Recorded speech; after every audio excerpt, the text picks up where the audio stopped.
let me introduce the next speaker of this morning session, Deli Andor, my distinguished colleague from the parliament, a Hungarian from Vojvodina.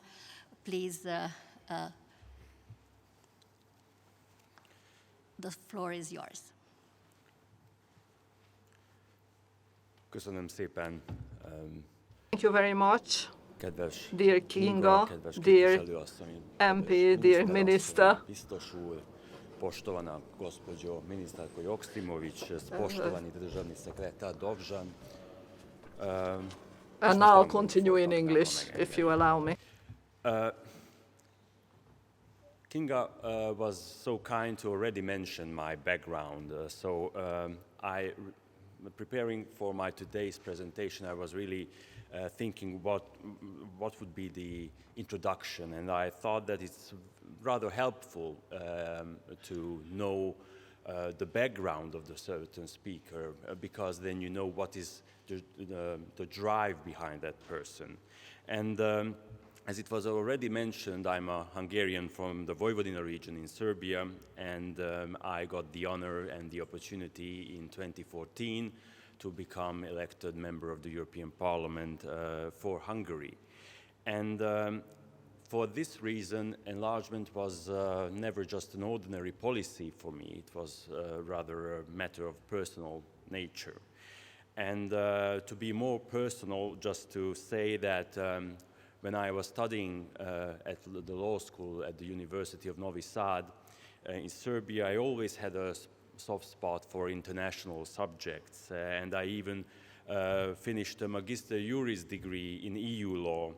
And I was convinced that after the grand wave of enlargement in 2004, that the membership of Serbia was just around the corner.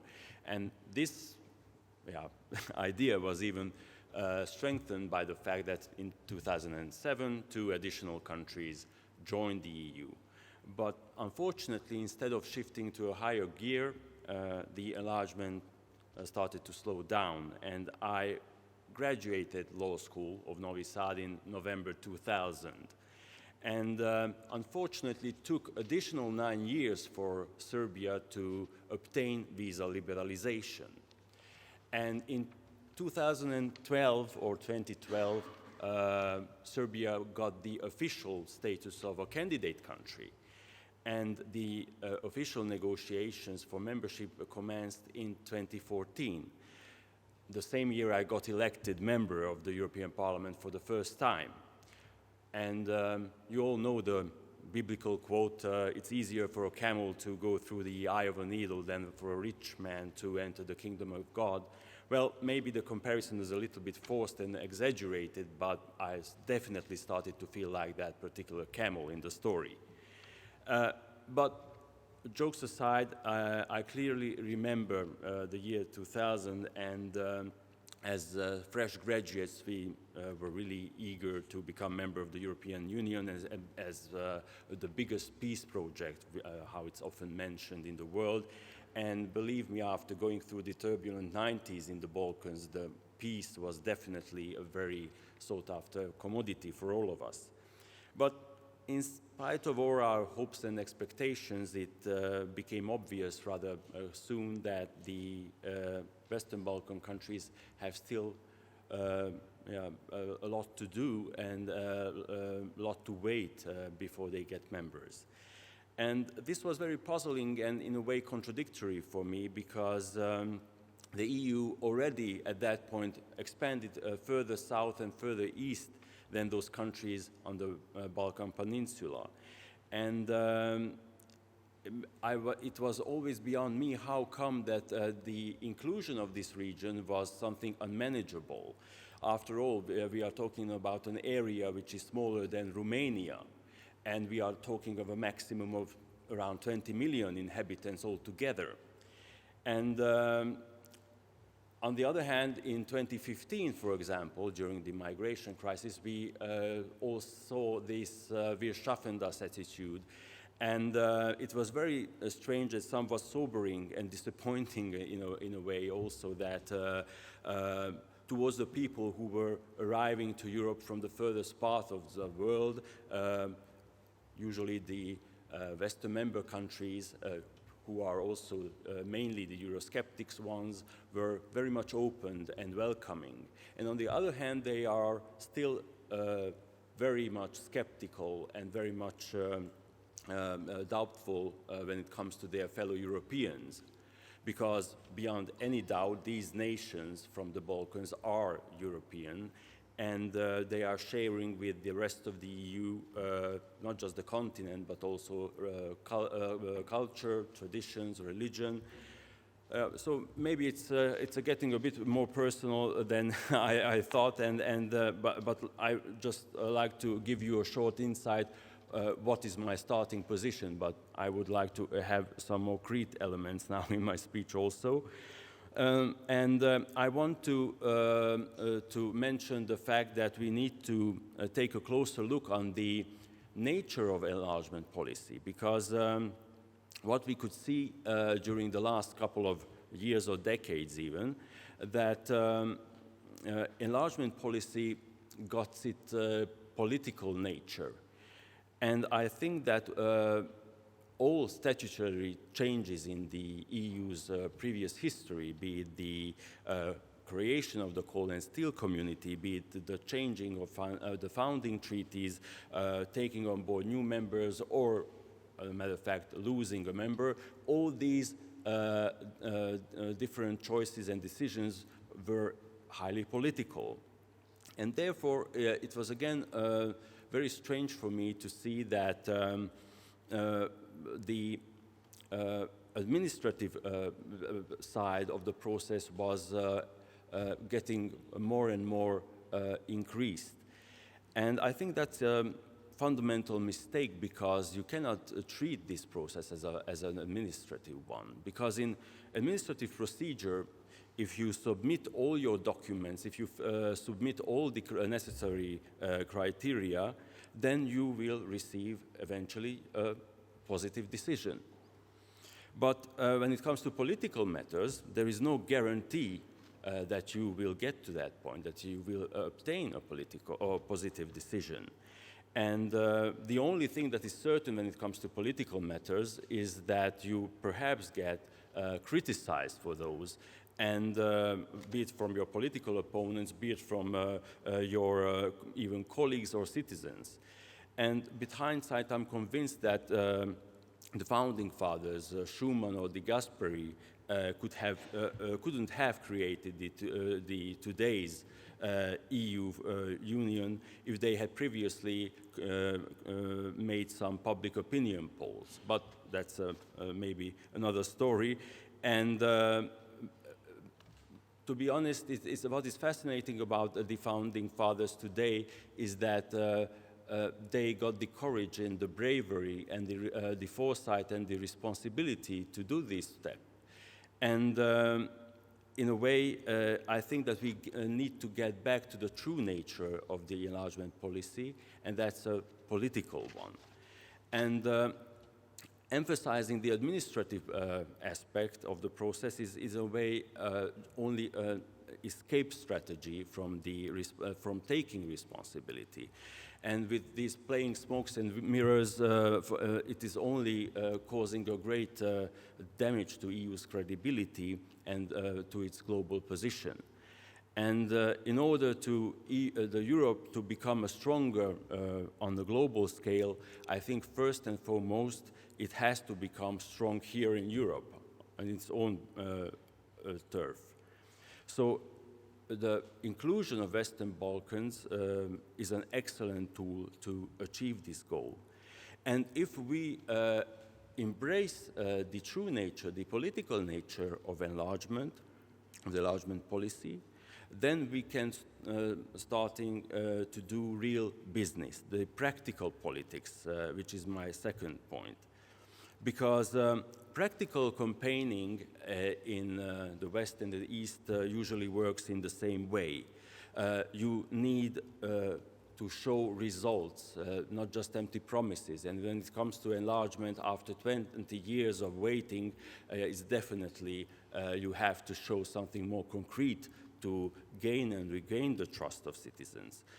And I was always surprised by the fact that some very much experienced Western politicians were criticizing their fellow politicians in the candidate countries for not doing domestic politics with EU accession enough, and accusing them for building relations with other global players. But let's be realistic, what is the alternative that they are proposing? I think that everybody would be grateful in the region, and everybody would welcome, for example, an investment coming from Netherlands in the ports of Montenegro or Albania, because Netherlands is well known for that.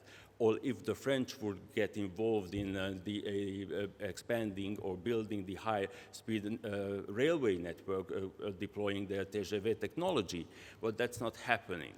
So in a way, I was always perplexed by the fact that Western European countries do not see and they are left uninspired by the Balkan region, and that's it's a kind of a historic tendency that we can observe. And on the other hand, for example, China has immediately recognized the business and strategic interest, and one can do business only with the ones who is showing interest. In Hungarian, we have a saying, eating pancakes is not an obligation. And the most similar English variant that I've found for that is you can lead a horse to water, but you cannot make it drink. And coming to that, I must commend the European Commission, and especially Commissioner Varga, for its multi-billion Western Balkan investment program, which is coupled with the new methodology for accession negotiations, because the Commission did their part. They truly led the horse to water. Now it's the member states' turn to do their part, and we will see what will come out of the General Affairs Council in about a week. And finally, my third point is what could be the way forward without creating the impression that there are some substitutes for full EU membership. Because during the last couple of years, we have witnessed several political and economic initiatives like the Regional Economic Area, Berlin Process, Open Balkans, just to name a few. And strangely, some of them were branded as cheap surrogates for the real thing, or for the real, and they are kind of a hindrance for candidate countries to get faster and closer to the EU. But I would argue otherwise, because if you take a closer look at previous enlargement rounds, you see that there are some specificities in all their procedural features. And all these different initiatives and ideas can be used as stepping stones. For example, in the case of Austria, and this was very interesting to find that Austria applied for EU membership on the 7th of July 1989. And only 3 weeks later, the Council agreed to launch the accession process.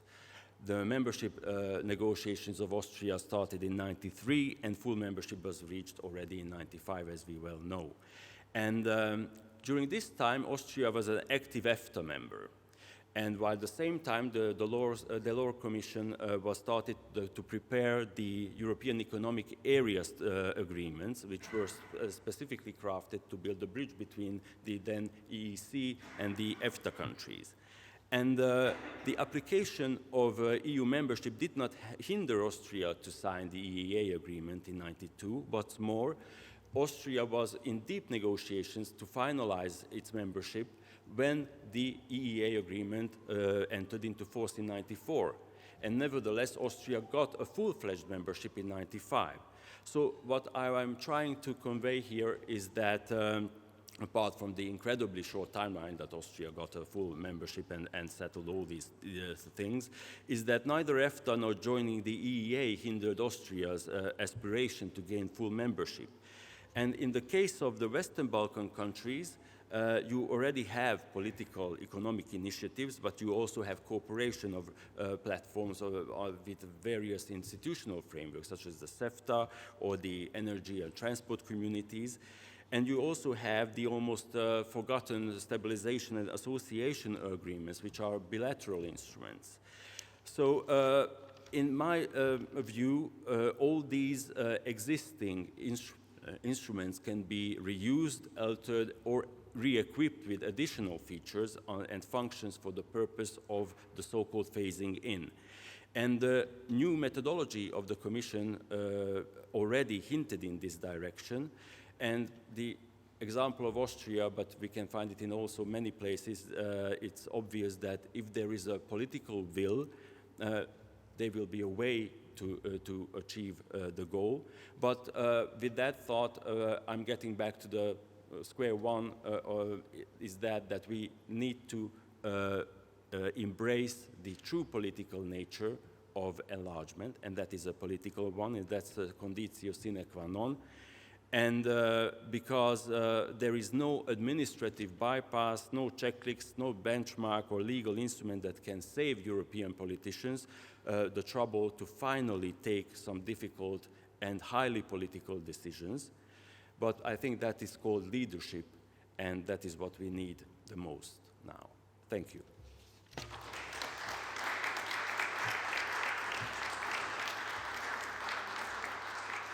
Thank you very much, Andor, and thank you also for your personal approach. I think that was also very important.